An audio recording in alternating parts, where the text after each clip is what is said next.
The Galactic Council had existed for over 3,000 years, bringing together 47 different species in peaceful cooperation.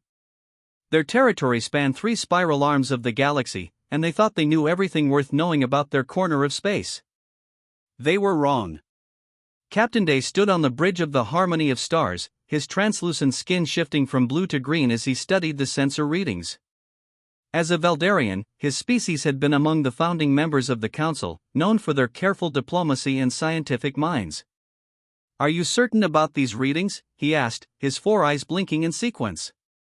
Science Officer Park nodded, her insectoid features remaining expressionless as always.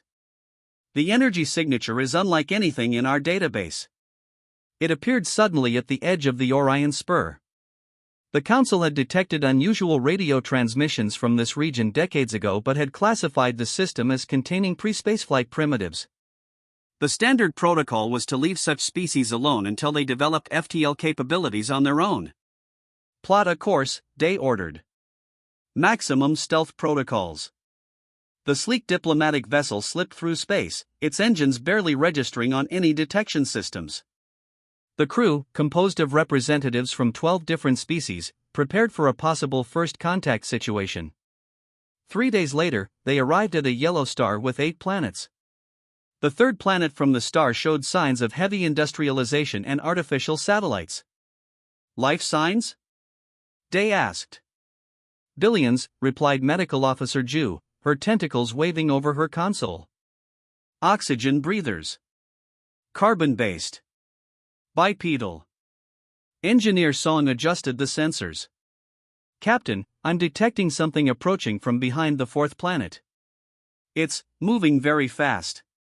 The bridge fell silent as the readings came in. Whatever was approaching them was massive, far larger than any Council vessel. The energy output made no sense. It would require technology the Council had only theorized about. "It's dropping out of FTL," Song reported, his voice barely a whisper. The viewscreen activated automatically, showing them their first glimpse of what would change galactic history forever. The human battleship emerged from faster-than-light travel in a burst of blue energy. It was enormous, nearly 3 kilometers from bow to stern. The design was unlike anything in Council records, with sharp angles and visible weapon emplacements along its hull. It was painted deep gray with red markings that looked almost like war paint. "Stars preserve us," Day whispered. Communications Officer Jean trembled as she reported, "They're hailing us, Captain." "Put it through," Day ordered, straightening his uniform. The screen shifted to show the interior of the alien vessel. A command center bustled with activity. Dozens of bipedal aliens moved with purpose among technology that seemed both familiar and strangely advanced. At the center stood one figure, clearly in command. Captain Kim of the human battleship Thunderchild looked at the aliens with curious eyes. She was of average height for a human, with short dark hair and a uniform that displayed various insignia of rank. "Greetings," she said, her words processed through the translation matrix. "I am Captain Kim of the United Earth Federation vessel Thunderchild. We detected your approach to our system and came to investigate." Day fought to keep his composure. "I am Captain Day of the Galactic Council diplomatic vessel Harmony of Stars. We come in peace and friendship." Kim nodded. "As do we. This is humanity's first encounter with intelligent alien life, though we've long suspected we weren't alone." The alien diplomats exchanged glances. These humans had developed space travel, built massive vessels, and mastered technology that rivaled or exceeded Council standards, all without anyone noticing. "Your ship," Engineer Song couldn't help asking, "its power source and size, our readings must be incorrect." Captain Kim smiled. "The Thunderchild is powered by controlled antimatter reactions. And it's actually one of our smaller vessels. The defensive battleships are much larger." The silence that followed was deafening. Antimatter technology had been deemed too dangerous to pursue by Council scientists generations ago. And the thought that this was a small ship by human standards was terrifying. "We would be honored to establish formal diplomatic relations," Day said finally. "And perhaps, share knowledge." "We'd like that," Kim replied. "Would your delegation care to come aboard?" We can give you a tour and begin discussions. As the alien diplomats prepared to board the human vessel, they knew nothing would ever be the same. The galaxy had just become a much more interesting place. The alien delegation approached the massive human battleship with a mixture of fear and wonder. The Thunderchild hung in space like a metal predator, dwarfing their diplomatic vessel. As they docked, Captain Day tried to keep his 4 heart organs from racing too quickly. "Remember," he told his team, "we represent the entire Galactic Council. Show respect but maintain dignity." The airlock cycled open to reveal 2 humans in crisp uniforms. One stepped forward with hands displayed in what the aliens would later learn was a peaceful gesture. "Welcome aboard the Thunderchild," said Lieutenant Min with a slight bow. "Captain Kim is waiting in the conference room. Please follow me." The aliens stepped into corridors that seemed impossibly spacious. The ceiling heights alone suggested the humans had built with generous margins simply because they could. Most council ships maximized efficiency, but this vessel felt almost luxurious in its use of space. "The ship seems large for your crew size," Science Officer Park noted, her antennae twitching nervously. "We carry 5,000 crew members," Min replied casually. "Plus another 2,000 Marines and 500 scientific personnel." The aliens exchanged shocked glances. Most council species preferred automation to minimize crew requirements. A vessel with 7,500 beings on board was unheard of. They entered a vast chamber where Captain Kim waited. Large windows revealed the stars beyond, and the alien ship now looked tiny against the backdrop of space. "Welcome," Kim said warmly. "I hope this marks the beginning of a productive relationship between humanity and the Galactic Council." As they sat down at a large table, Engineer Song couldn't contain himself. "Your technology, it doesn't match our understanding of development patterns. How did your species advance so quickly?" Kim nodded. "We wondered if you'd ask that. Humans evolved on what you would call a death world, high gravity, extreme weather patterns, diverse predators. Earth forced us to adapt or die. Your gravity is 1.3 times standard," Medical Officer Ju noted. "That would explain your dense musculature. But not your technological leap," Day pressed. "Our records show radio signals from your planet just 200 years ago that suggested pre-industrial society." Captain Kim smiled. "Those weren't our signals. They were from the Khan civilization that briefly settled on our moon. They left when they realized Earth contained intelligent life." The revelation stunned the aliens. The humans had developed entirely independently, without the guidance that most council species had received from predecessor civilizations. "Come," Kim said, standing. "Let me show you why we built ships like the Thunderchild." They followed her through corridors filled with busy crew members. Humans nodded respectfully at the aliens but continued their work with practiced efficiency. They entered a vast chamber that housed one of the ship's 12 antimatter reactors.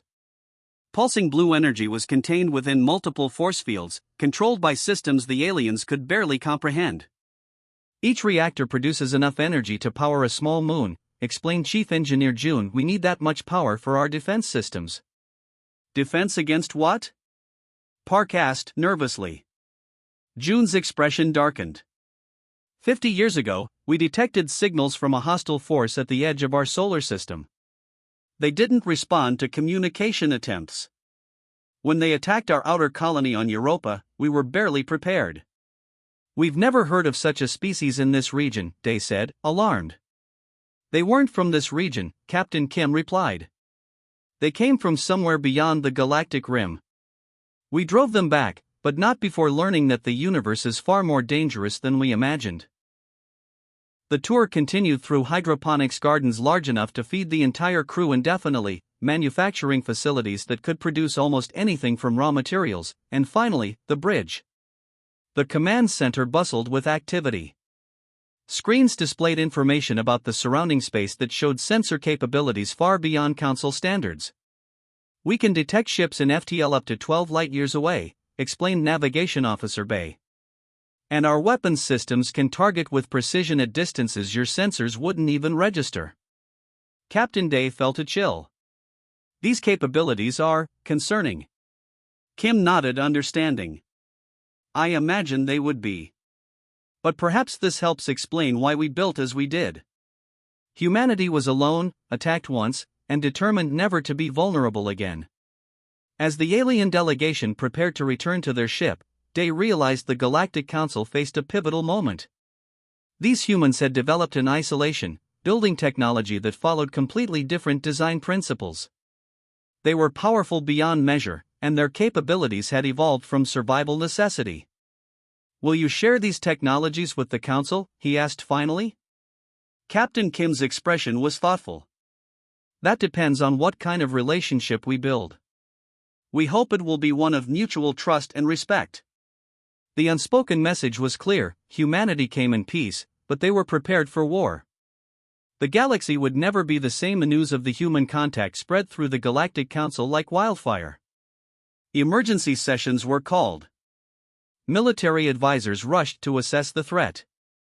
Scientists worked day and night to understand human technology from the limited data gathered during the initial meeting. Captain Day found himself at the center of a political storm. After returning from the Thunderchild, he'd submitted his report with one clear recommendation: pursue peaceful relations with humanity. Not everyone agreed. These humans are dangerous, declared Counselor Tay of the MRRN species. His feline features were tense as he addressed the gathered representatives.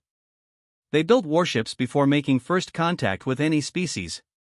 They designed weapons that could destroy worlds. They must be contained. The council chamber erupted in shouts and arguments. Some species sided with the containment faction, while others saw opportunity in human alliance. Captain Day watched from his position near the wall. The High Council had invited him to observe but not speak. He noticed Ambassador Han, the first human representative sent to the council, sitting calmly despite the chaos around her. When the noise finally subsided, Ambassador Han stood. Though smaller than many alien representatives, she somehow commanded the room. The United Earth Federation understands your concerns, she said evenly. To you, we appeared suddenly with technology that seems threatening. But imagine our position. We developed alone, survived an attack from beyond the rim, and then discovered a vast coalition of species at our borders. Would you not have prepared defenses? The chamber fell silent. Han continued, we come seeking friendship, trade, and knowledge exchange. If that is not possible, we will respect your territory and expect the same courtesy. The underlying message was clear: humans would not be contained. After the session, Day found himself in a small meeting room with Ambassador Han and representatives from 7 influential council species. Your ships carry weapons that could destroy planets, said military advisor Nam, his scaled skin flushing red with agitation.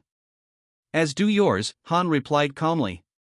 We've analyzed your technology. Your planetary terraforming equipment could easily be repurposed as weapons.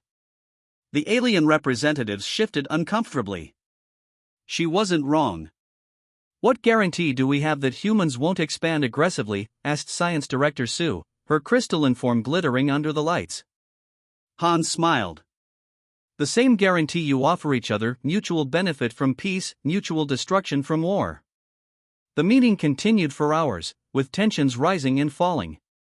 Human psychology was difficult for many species to understand. Their history of internal conflicts concerned the Council, while their rapid technological advancement frightened them. Later that evening, Captain Day found Ambassador Han alone in the observation deck, watching the ships in orbit around the Council homeworld. Your arguments were compelling, he said, joining her at the viewport. But many still fear humans. Han nodded. Fear is natural when facing the unknown. But fear makes for poor diplomacy. Your technology, Day began, was developed in isolation, Han finished. We had no guides, no predecessors leaving us clues. We built what worked, what helped us survive. The defensive capabilities of your ships suggest you expect war, Day observed. Han's expression grew serious. Captain Kim mentioned the Rim incursion? Day nodded. What she didn't tell you is that we lost 30 million people. An entire colony world. Han's voice was steady but pained. We learned the hard way that the universe isn't always friendly. Day's skin shifted to a dark blue, a sign of sympathy in Veldarians. The Council has existed for 3,000 years without facing such a threat. Then you've been fortunate, Han replied. But what lives beyond the rim is still out there. We've been monitoring unusual energy signals. They may return, and if they do, your council might be glad to have humans as allies. The next day, the Council reconvened. The debate was shorter but no less intense. In the end, they reached a compromise. Humans would be granted observer status in the Council, with limited technology exchange and carefully monitored trade routes. It wasn't the warm welcome humanity had hoped for, nor the strict containment some Council members wanted. It was a cautious first step. As Captain Day escorted Ambassador Han back to her shuttle, he asked the question that had been bothering him. If the Council had voted for containment to restrict human expansion by force, what would your response have been? Han smiled, but there was steel behind her eyes. Let's be grateful we don't have to find out. As her shuttle departed, Day watched the human vessel accelerate effortlessly toward the larger transport ship waiting in orbit. He couldn't help but notice that 4 more human battleships had arrived at the edge of the system. Humanity was extending a hand in friendship, but they were keeping their other hand on their weapons. The true test of diplomacy was just beginning. The diplomatic vessel Harmony of Stars moved slowly through the neutral trade corridor, accompanied by the human battleship Thunderchild. After weeks of tense negotiations, the Galactic Council had agreed to a technology exchange conference on the neutral planet Vega Prime. Captain Day stood on his bridge, watching the stars streak by. Despite the political challenges, he had developed a cautious respect for the humans, particularly Captain Kim. Captain, his sensor officer called out, I'm detecting multiple ships dropping out of FTL ahead. Day frowned. Identify. Energy signatures match. Krex vessels. The officer's voice dropped to a whisper.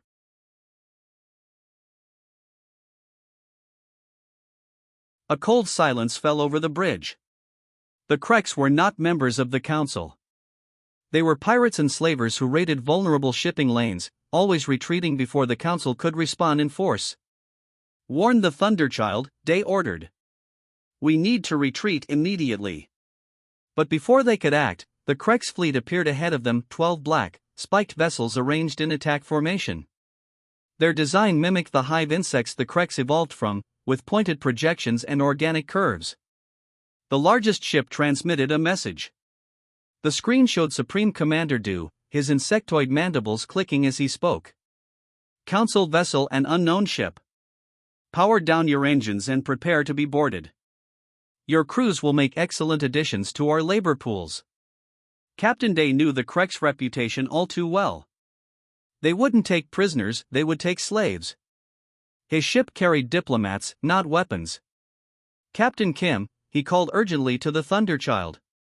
We must retreat. Even your vessel cannot stand against 12 Krex warships. On the viewscreen, Captain Kim's expression remained calm.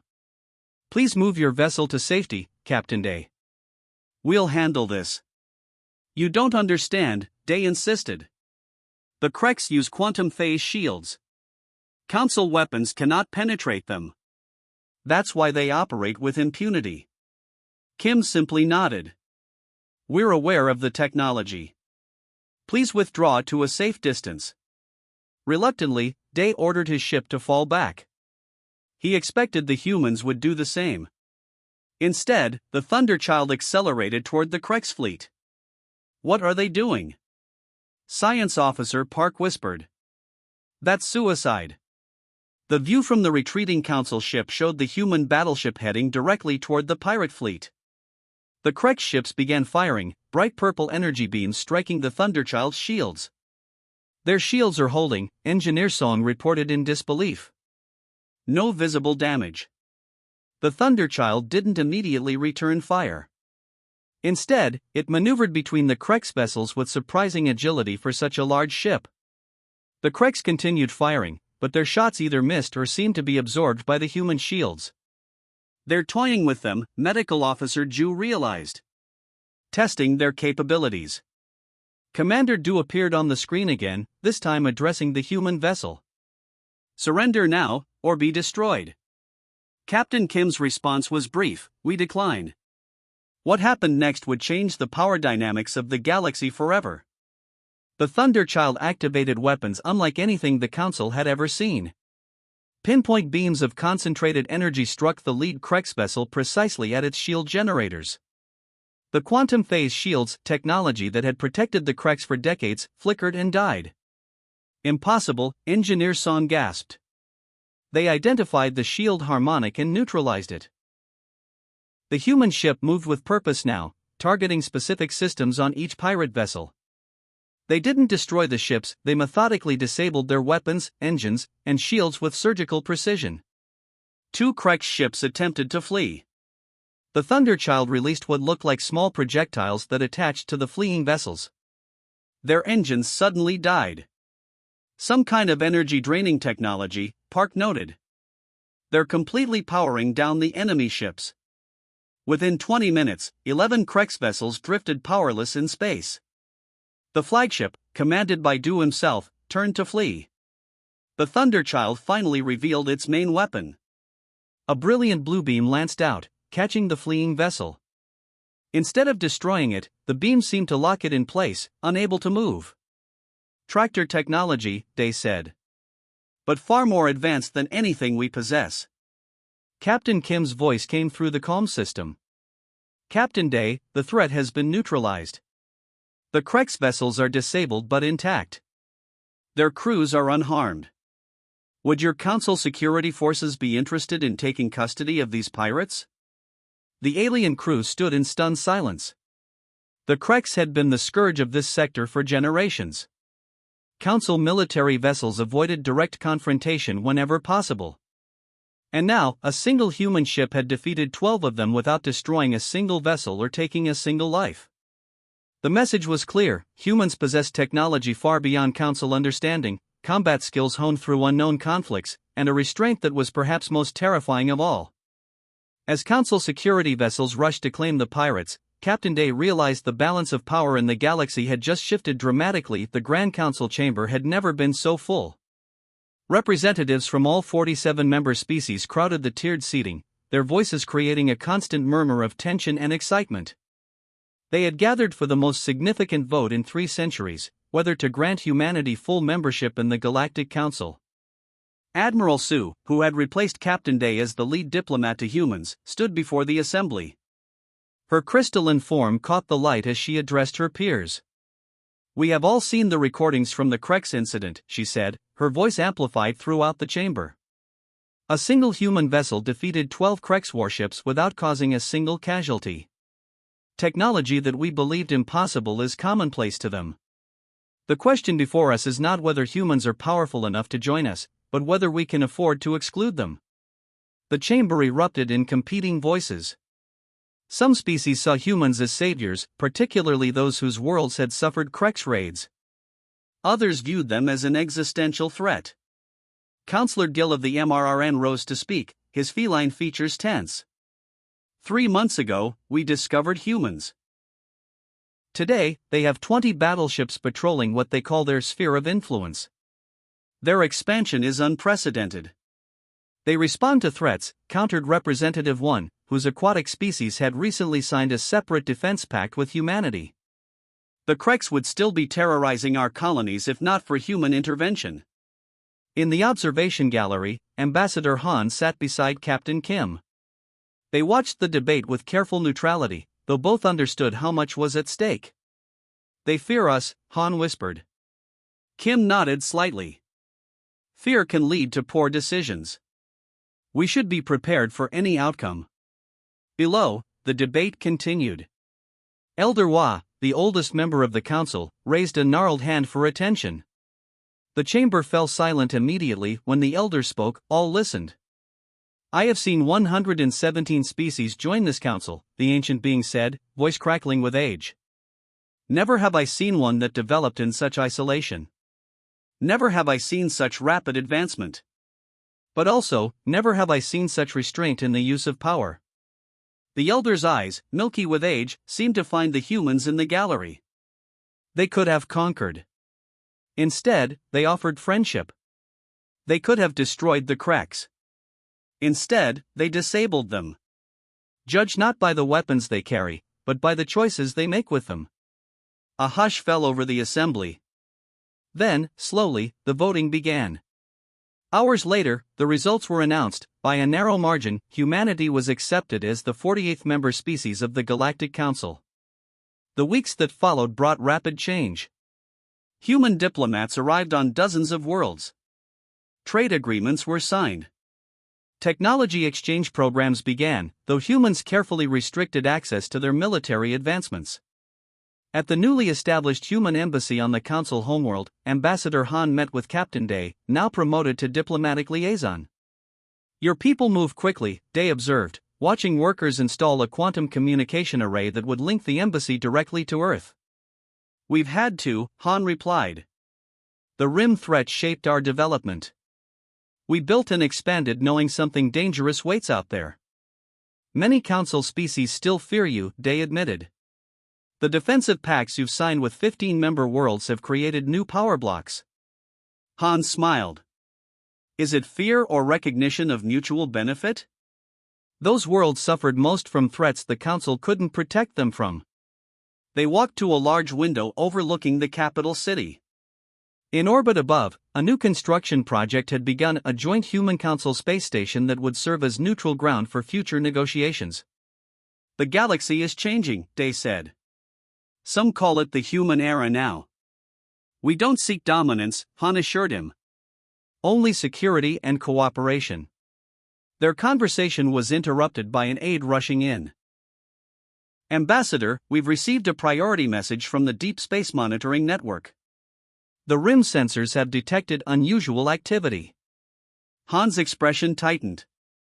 The same signatures as before? The aide nodded gravely. Inform Earth Command immediately, Han ordered.